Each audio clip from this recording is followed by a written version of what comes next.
Au moment où l'indépendance de la magistrature fait débat, le Conseil supérieur de ce corps tient sa session ordinaire ce lundi. Un examen des projets d'affectation, de nomination et d'intégration, mais aussi la relecture du statut des magistrats et des textes réglementant ce Conseil.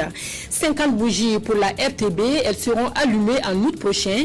À la lumière de cet anniversaire, la RTB lance un sondage d'opinion auprès de ses téléspectateurs, une évaluation en vue d'améliorer et d'adapter le contenu des programmes aux aspirations du public. Et puis en Égypte, pro et anti-Morsi se disputent la rue. Les uns accusent les autres de violences armées. La fusillade intervenue ce matin au Caire a fait une quarantaine de victimes de part et d'autre. Mesdames, Messieurs, bonsoir. Avant de développer ces titres, je porte à votre connaissance ce communiqué de la Fédération des associations islamiques du Burkina.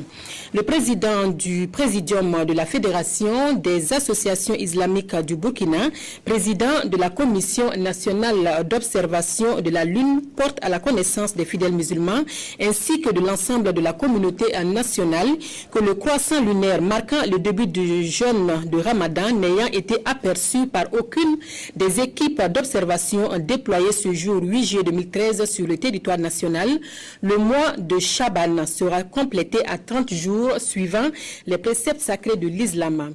Par conséquent, le jeûne de Ramadan commencera effectivement au Burkina Faso le mercredi 10 juillet 2013. À l'occasion de cet événement de haute spiritualité, le président du Présidium invite les frères et sœurs musulmans à redoubler d'efforts dans l'adoration, les invocations, la bienfaisance, la solidarité et la fraternité. Que la paix et la miséricorde d'Allah se répandent sur chacun de nous et sur notre cher pays, le Burkina Faso, à l'occasion de ce mois béni. C'est signé El Hadj Adama Nikema, membre du Présidium. Sans doute, l'indépendance de la magistrature mise en cause ces derniers temps retiendra l'attention du président du Faso et les représentants de la famille judiciaire.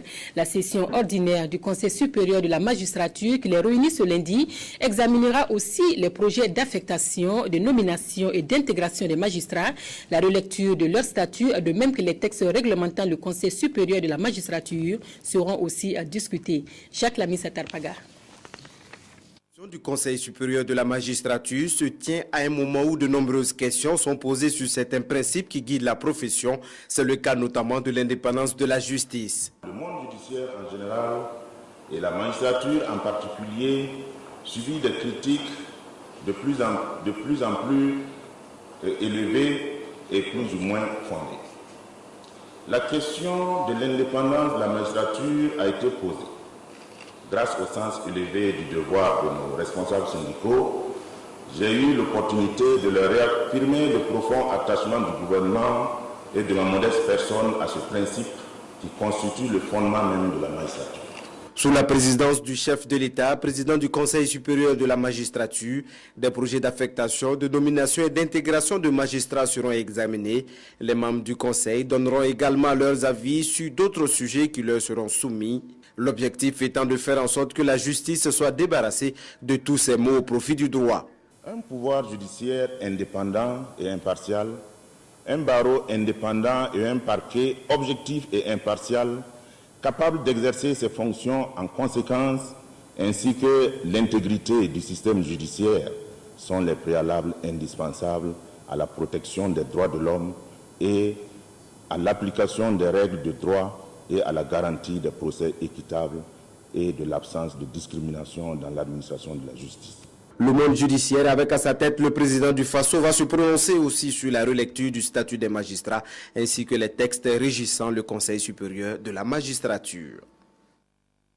Le conseil régional du Centre-Nord, lui, s'est doté de nouveaux sièges et de nouveaux présidents. De vice-président, Tangade Émile Ima occupe désormais la présidence du conseil régional du Centre-Nord. Officiellement installé ce samedi, le promu a laissé entrevoir les priorités qui composeront les lignes de son plan de développement régional. La cérémonie d'installation avec Pélagie Savadougou. Voici le nouveau président du Conseil régional du Centre-Nord, élu le 30 mars dernier. Tangandé Émile Ima prend officiellement fonction ce samedi 6 juillet 2013. Il succède à ce poste Léopold André Marie-Joseph Ouédraogo. Avec son conseil fort de 56 membres, le nouveau président du conseil régional du Centre-Nord place son mandat sous le signe de la cohésion sociale, du dialogue et du renforcement des acquis engrangés. Il compte également s'investir pour le développement du secteur agro-silvo-pastoral, l'employabilité des jeunes, l'accroissement de l'offre éducative et l'accès à l'eau potable et à l'assainissement. Nous allons en tout cas relire bientôt le PRD et nous allons tenir compte le genre. Donc même les anciens, ils ont parlé également de la prolifération des sites aurifères dans notre région. Je crois qu'ensemble nous allons nous attaquer justement à ça. Émile Ima mesure déjà l'ampleur de sa tâche et sollicite l'appui et l'engagement de toutes les forces vives de la région. Celles-ci n'ont pas manqué de poser leurs doléances. Elles souhaitent que des questions comme la santé de la reproduction, l'accès à l'enseignement secondaire et l'accès des femmes au microcrédit soient prises en compte dans le plan régional de développement. Le ministre Toussaint Abel Coulibaly a souligné que la décentralisation est déjà en marche dans cette partie du Burkina. Il reste à chacun de jouer sa partition. Le développement de la région est bénéfique à tous les fils et filles de la région et ne peut pas se faire sans eux. Les conseils que nous pouvons donner d'abord, c'est d'abord un esprit de tolérance, un esprit de bâtisseur et un esprit de sincérité dans le travail. La région du Centre-Nord est composée de 3 provinces dont le BAM, le San-Matenga et le Namentenga. Le président de la commission de la CEDEAO, les anciens, le représentant des parrains, tous ont exhorté le nouveau président à faire de cette région un havre de paix. La cérémonie a été également marquée par l'inauguration du nouveau siège du conseil régional. Le CDP reconnaissant envers ses militants du SOUM ce dimanche, la direction provinciale de la campagne est allée leur dire merci. Merci, mais aussi soutien et adhésion à la mise en place du Sénat était l'autre message délivré à Djibo par les responsables du parti au pouvoir. Maxime Zongo. Avec ce meeting dit de remerciement, la coordination provinciale du SOUM du Congrès pour la démocratie et le progrès adresse ses félicitations aux populations. Des félicitations pour leur mobilisation autour des idéaux du parti et surtout pour l'acte positif posé lors des élections couplées, législatives et municipales. 282 conseillers municipaux sur 407 sièges en lice, un siège de député sur 2 et 8 mairies sur les 9 communes. La moisson a été bonne. Le mot merci, nous voulons dire simplement que nous voulons l'accompagnement des populations qui ont quand même soutenu les maires et les députés. Le CDP a fait un bon résultat au SOUM et cela nous réjouit. Une seule commune nous a échappé, mais ce n'est pas grave. Nous allons travailler davantage afin de faire du 100% la prochaine fois.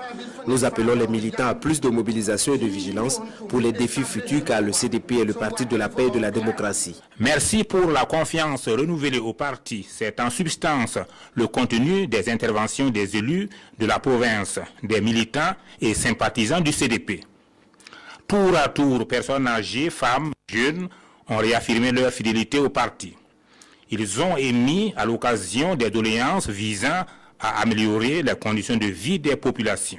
J'ai invité donc les populations de tout parti confondu qu'après les élections qui se mettent simplement ensemble pour œuvrer au développement de notre province. Comme il fallait s'y attendre, la grande question politique du moment, notamment la mise en place du Sénat, s'est invitée au débat. Pour la direction provinciale du CDP, la mise en place de ces structures répond au souci d'associer les autres composantes de la société aux orientations nationales. Mobilisation à l'intérieur, mais également à l'étranger pour le Congrès pour la démocratie et le progrès CDP, qui est allé à la rencontre des Burkinabés de Côte d'Ivoire. Salifou Savadogo, secrétaire adjoint à l'organisation chargée des structures du parti à l'étranger, a séjourné du 21 juin au 2 juillet dans plusieurs villes ivoiriennes pour apporter à nos compatriotes des informations sur la vie de la nation et du parti. Godefroy Bazier. Le 2 juillet 2013, Le Congrès pour la démocratie et le progrès CDP va au-delà des frontières burkinabè pour échanger avec ses militants. Les Burkinabés de Côte d'Ivoire, avides d'informations sur leur pays, ont eu l'occasion de tout savoir sur la marche du pays. Le secrétaire adjoint à l'organisation chargée des structures du parti à l'étranger a apporté à nos compatriotes toutes les informations dont ils avaient besoin pour comprendre les enjeux démocratiques et de développement actuels. Salifou Savadougou a évoqué avec les Burkinabés de Côte d'Ivoire la vie de la nation. Le responsable du CDP a naturellement parlé de la vie du parti majoritaire. Le périple ivoirien de Salifou Savadougou a été une opportunité pour le renouvellement des structures avec la mise en place de la section CDP de Côte d'Ivoire, dirigée désormais par Draman Savadougou, et des sous-sections des villes visitées. Nous, fils de Burkina, pas de raison qu'aujourd'hui nos parents nous ont fait appel d'être à la tête des CDP et puis voir les études. Donc nous demandons à Dieu de nous donner la santé, longue vie, pour qu'on puisse passer les licences à nos communautés qui sont ici, mais dans la main, sans union, rien ne peut marcher.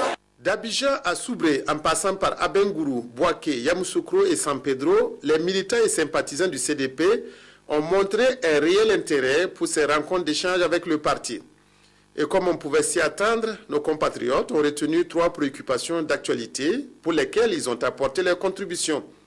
Pour la plupart d'entre eux, le président du Faso, Blaise Compaoré, devrait rebeloter pour un autre mandat. Nos raisons, on ne change pas une équipe qui gagne. Nous avons vu ce que le facilitateur est en train de faire dans la sous-région. Ce n'est pas de la blague.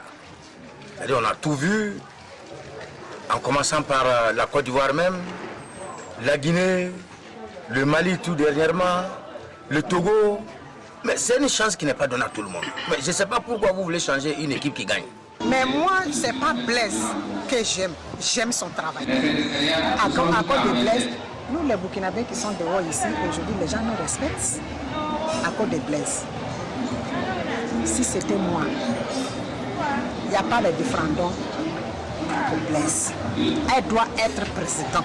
Le Sénat qui cristallise tous les débats a constitué aussi un sujet de mobilisation de nos compatriotes vivant en Côte d'Ivoire. Leur soutien à la deuxième chambre a été sans équivoque. Je m'en vais vous dire que nous, communauté burkinabé résidant en Côte d'Ivoire, nous sommes favorables pour la création du Sénat. Car ce sera l'occasion pour nous d'exprimer également les mots qui minent nos différentes communautés. Enfin, nos compatriotes ont longuement insisté sur leur désir de participer aux prochaines élections. Leur voix compte, ont-ils proclamé, et il n'est pas envisageable qu'ils ne puissent pas exprimer leur choix démocratique lors des scrutins nationaux. C'est ce que nous-mêmes on voulait ici maintenant. Il faut que nous on vote ici. On dirait que le pays nous a oubliés. Nous on veut voter ici vraiment. En quittant ses hôtes, le secrétaire adjoint à l'organisation chargée des structures du parti à l'étranger a pu mesurer l'importance de la démarche du CDP qui permet d'apporter des informations justes à la diaspora, de recueillir ses attentes et ses espérances et au bout du compte, de ne pas la laisser au bord de la route du développement. Le ministère de la Communication et celui de l'Industrie, du Commerce et de l'Artisanat prennent le pouls de l'entrepreneuriat privé dans les Cascades, une occasion également de peser leur poids dans la création d'emplois dans cette région. 3 unités industrielles ont été visitées à cet effet à Banfoura.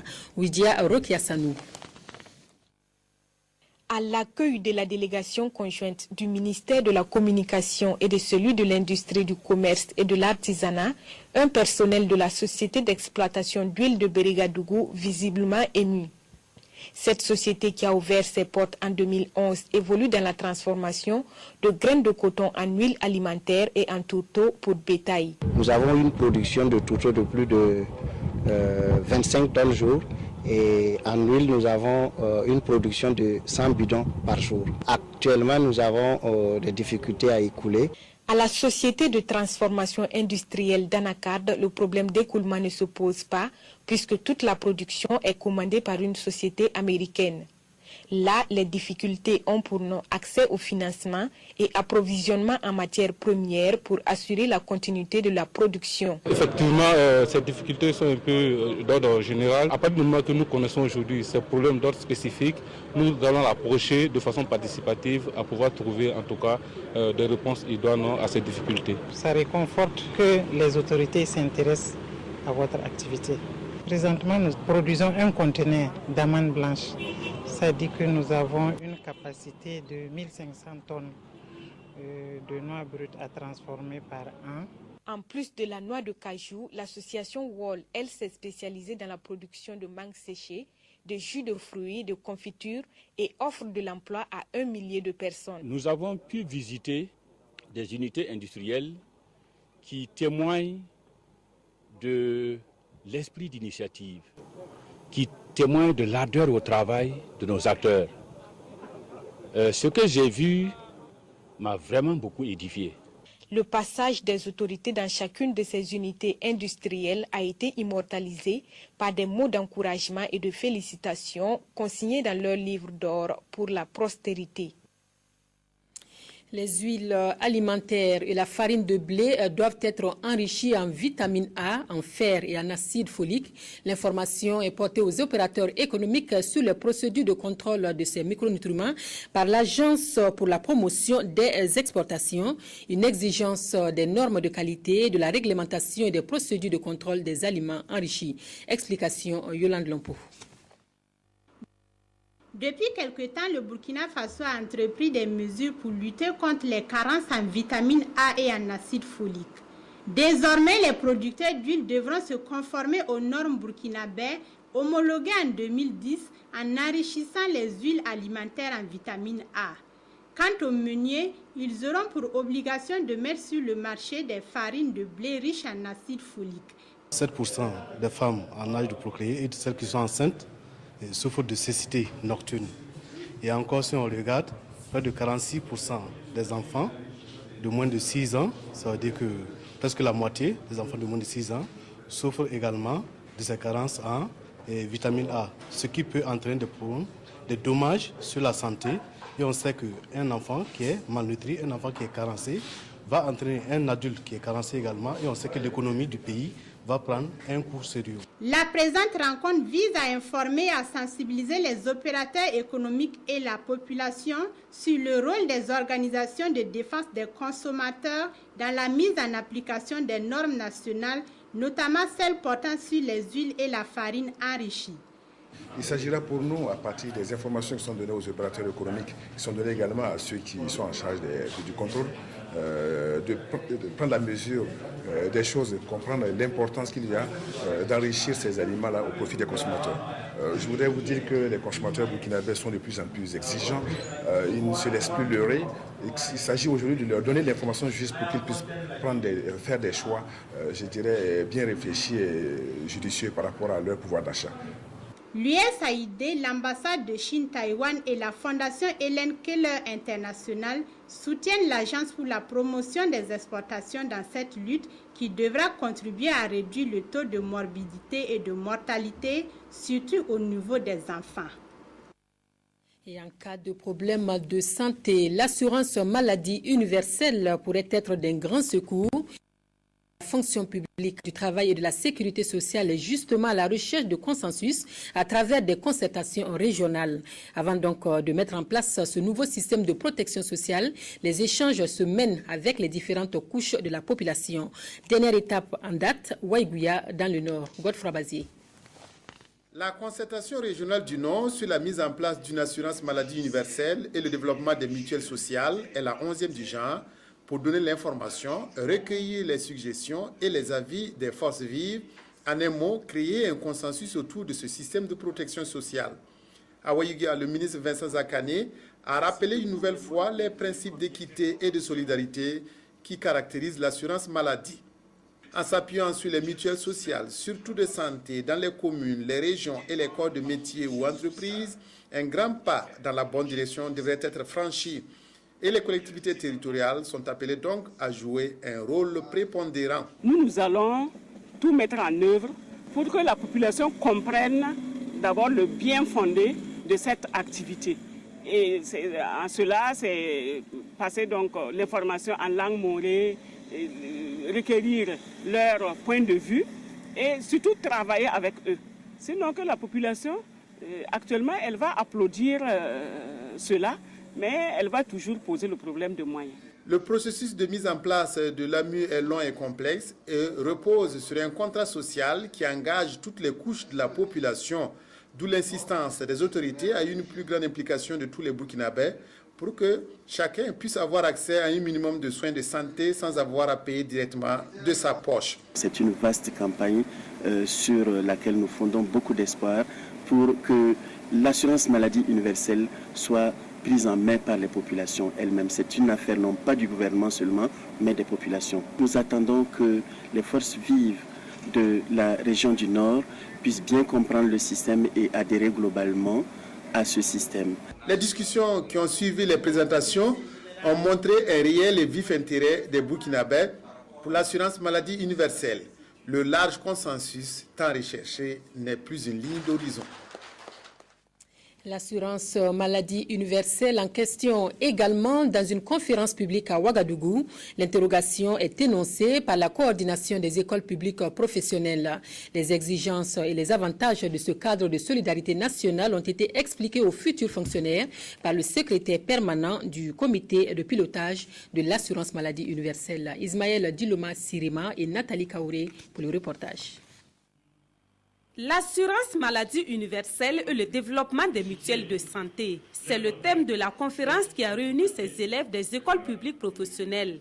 Au cours de cette conférence animée par le secrétaire permanent de l'assurance maladie du ministère de la fonction publique et de la sécurité sociale, ces futurs fonctionnaires se sont imprégnés des avantages de l'assurance maladie universelle. Notre espérance principale est que le souci de santé même déjà soit un souci de moins pour le fonctionnaire. Notre souhait est que, effectivement, l'AMU nous enlève ce souci principal-là, la santé. Parce qu'une fois qu'il y a la santé, tout le reste va. L'assurance maladie universelle prend en compte toute la population.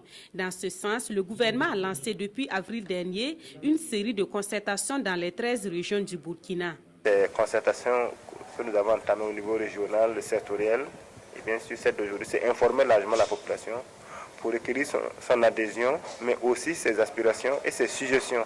L'assurance maladie, j'allais dire, c'est un cadre de solidarité nationale où chacun, en tout cas selon ses capacités, devrait aussi apporter quelque chose.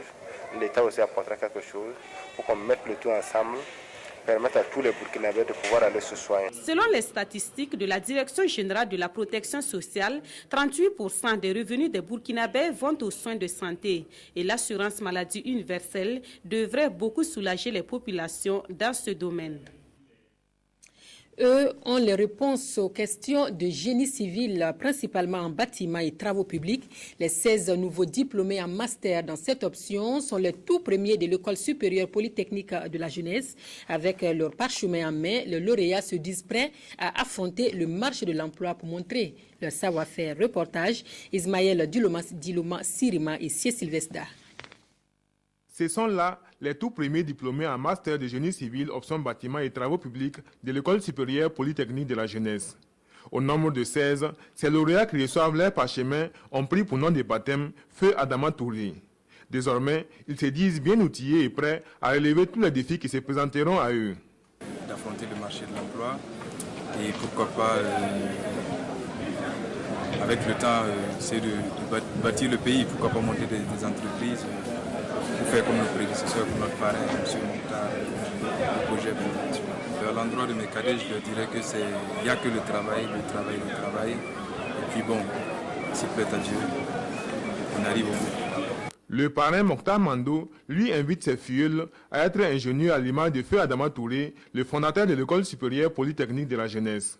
L'établissement, qui a vu 4 de ses diplômes de technicien supérieur reconnus par les CAMES, abrite actuellement des étudiants de 13 nationalités différentes. La deuxième promotion Master 2 Agrinovia de l'Université de Ouagadougou prête elle aussi à mettre ses compétences au service du monde agricole.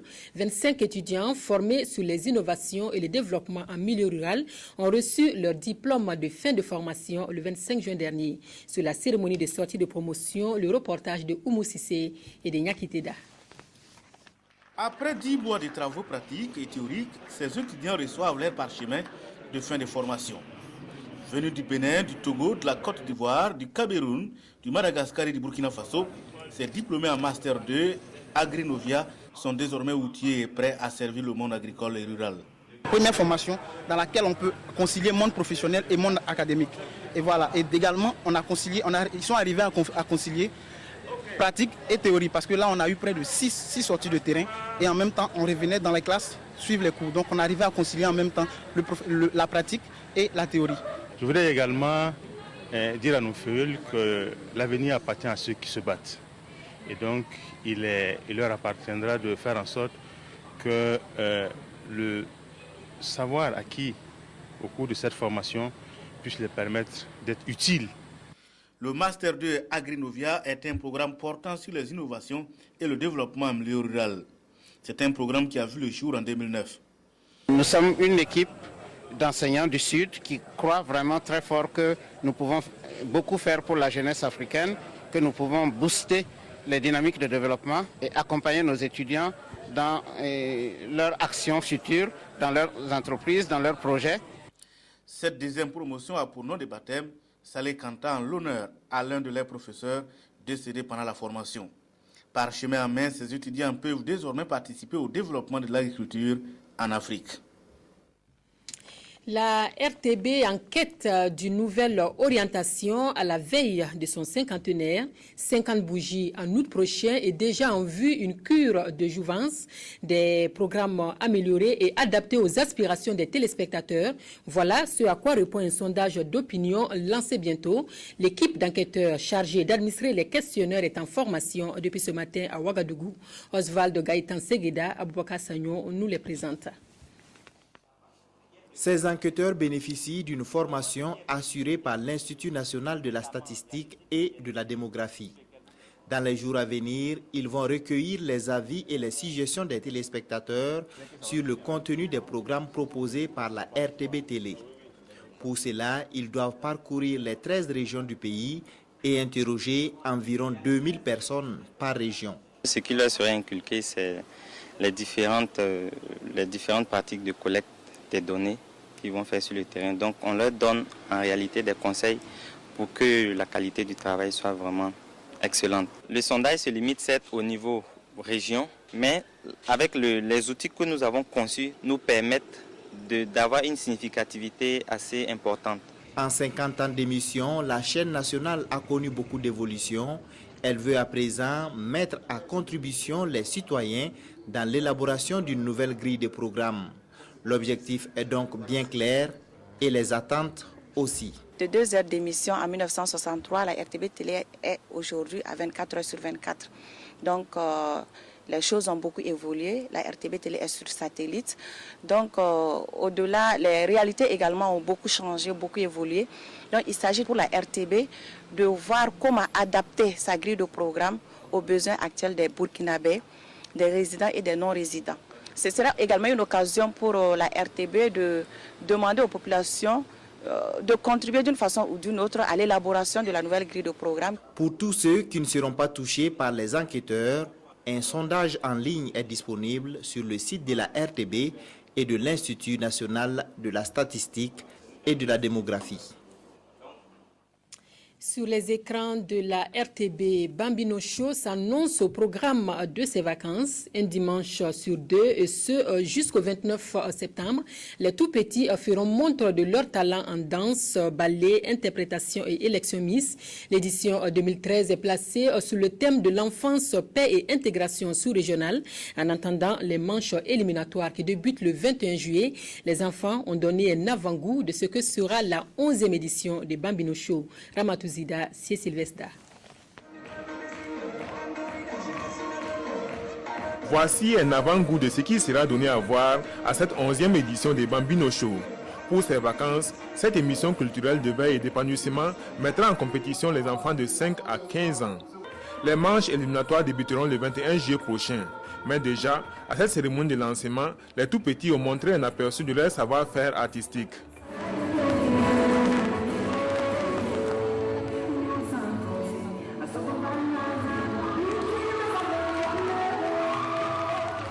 J'avais un peu la chair de poule quand je voyais les jeunes enfants interpréter donc, des morceaux qui en tout cas étaient de belle facture. Et je crois que cela s'est fait avec de l'engagement. Ça veut dire que les enfants s'amusent, mais ils sont dans leur sérieux. Et pour s'inscrire dans cette dynamique, le promoteur annonce un programme des plus alléchants. Les innovations majeures à cette édition sont l'imitation des personnages historiques et publics, ainsi que les faits de société.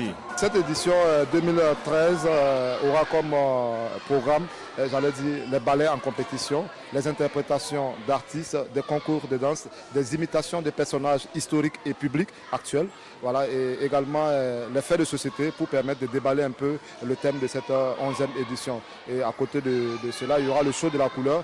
Cette édition 2013 est placée sous le thème Enfance, paix et intégration sous-régionale. À chacune des manches prévues pour se dérouler chaque 2 dimanches à partir de son lancement, les enfants devront s'exprimer sur la question de paix.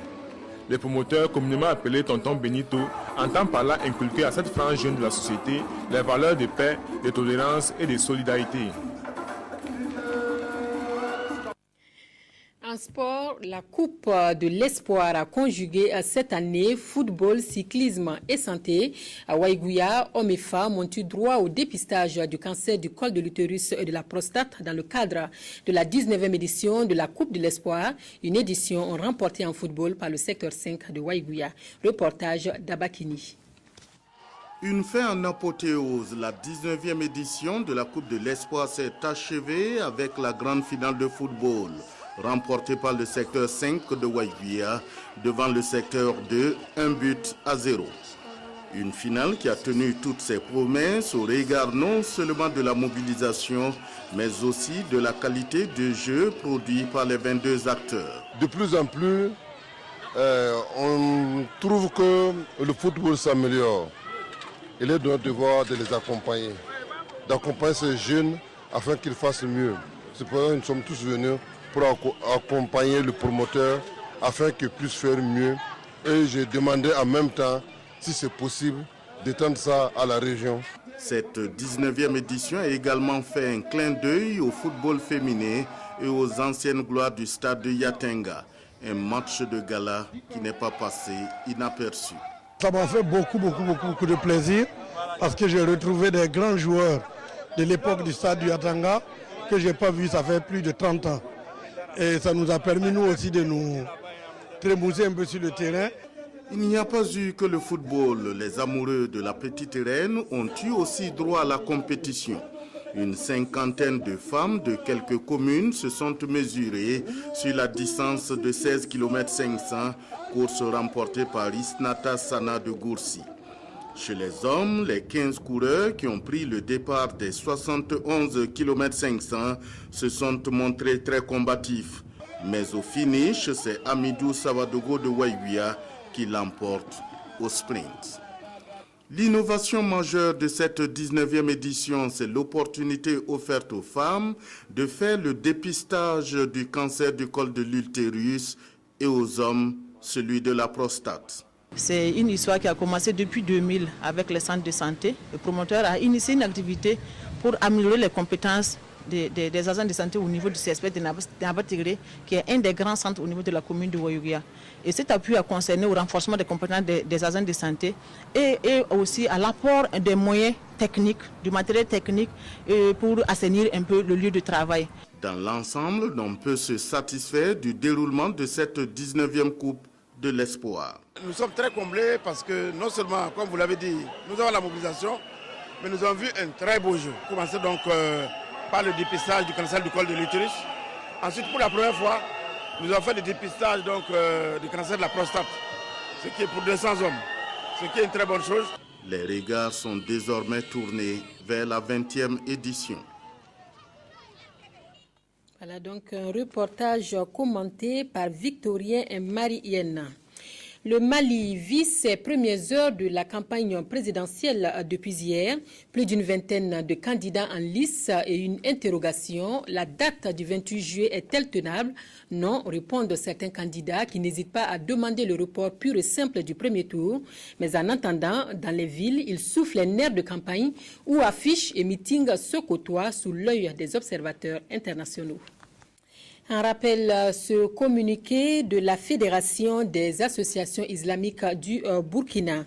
Le président du présidium de la Fédération des associations islamiques du Burkina, président de la Commission nationale d'observation de la Lune, porte à la connaissance des fidèles musulmans ainsi que de l'ensemble de la communauté nationale que le croissant lunaire marquant le début du jeûne de Ramadan n'ayant été aperçu par aucune des équipes d'observation déployées ce jour 8 juillet 2013 sur le territoire national, le mois de Chaban sera complété à 30 jours suivant les préceptes sacrés de l'islam.